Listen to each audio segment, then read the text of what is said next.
At 37 years old, you would figure that I would have my finances in order. And that is semi true. But it's like 60% true when I say semi true. 40% of the time, I have no idea what's going on. And, like I said in a few previous videos, this year, Michelle is being much more active in the financial management kind of role of our marriage. And something we started to do last year was we created a bucket called unplanned, and we set it to $200 a month because you can plan for things like car insurance, car payments, groceries, a lot of these things, but then there are always these kind of unplanned payments that come up. So we made this bucket back in December, and this was before Michelle took over. And in December, where we had budgeted for $200, we ended up the budget. It was like ended up being like more than $1,000 that we spent in December. And so, if you spend $1,000 in unplanned, technically you spent $800 because you were kind of planning for the unplanned. And so I remember when we realized at the end of December that we had spent over $1,000. And at the time, I was like, "Dang, that's crazy. We can't go on like that. Hopefully, January will be better." And we're at the end of January now, about to go into February. It'll be February in an hour, and as of right now, and this is probably the final amount, we've spent $1,530.94, which means we're $1,330.94 over budget, which is just mind blowing. And let me give you a quick idea of the kind of stuff that's in here. Obviously, I don't want to share too much information, but there are some things that payments, like medical payments, that I didn't expect to come out, but that's not a huge amount. Some bills that we just didn't plan for, like we have these VIP passes for the movie theater, which gives us 3 movies a week, which does work out cheaper. But it's kind of an entertainment thing that we didn't plan for. We forgot about the car registrations, and so this month we had to pay to register 2 cars, and that was $217 and $316. So straight away, just huge amounts of money. And then of course some of the home renovation stuff, we hadn't really budgeted for that, and that adds up to hundreds of dollars. And there were a few nights where we ended up going out to eat because everything was so crazy. Neither of us really felt like we really had the capacity to go home and cook a meal or even the time. And that it just adds up. It just adds up. And it's not a problem. It's not a problem to go out and eat. It's just that you have to plan for it.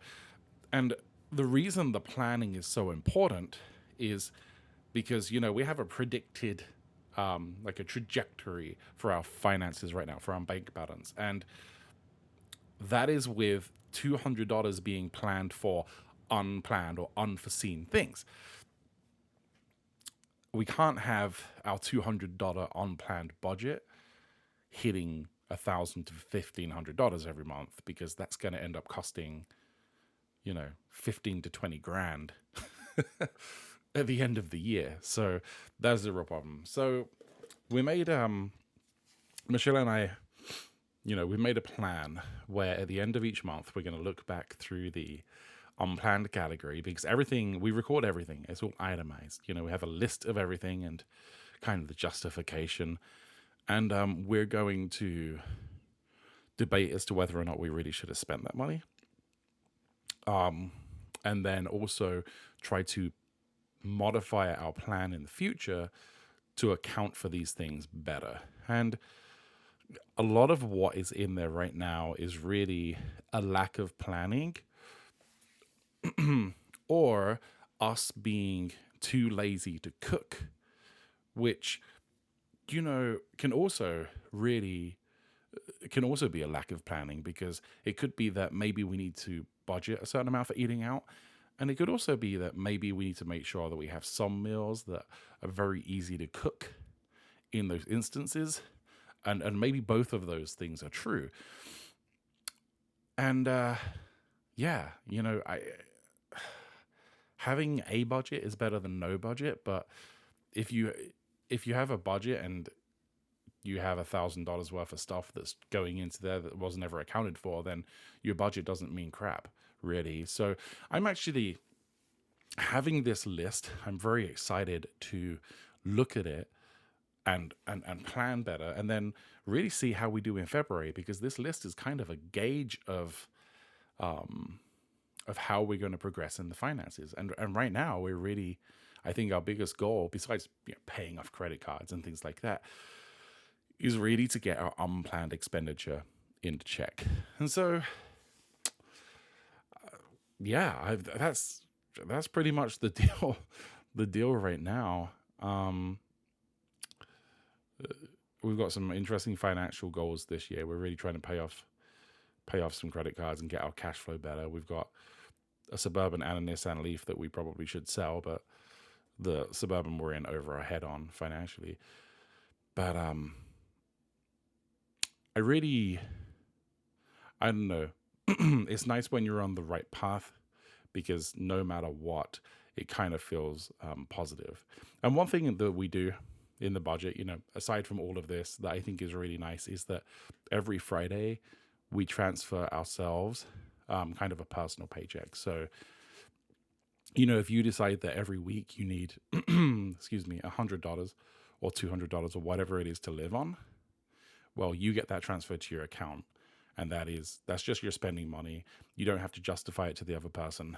And, you don't have any other bills, like, rent, mortgage, water bill, electricity bill, anything like that comes out of your account. The same for gas in your vehicle. That account is just for you to spend. And I think that's really nice, because it separates everything from the joint finances. And for both Michelle and myself, I really like having just my own small mini budget that I control and can kind of make healthy. But yeah. Anyway, yeah, the unplanned thing has just really, I can't believe we went 2 months in a row with with spending or overspending that much. But we'll see how we do in February. I'll probably post another video and let you guys know how that goes. So stay tuned. All right. See ya.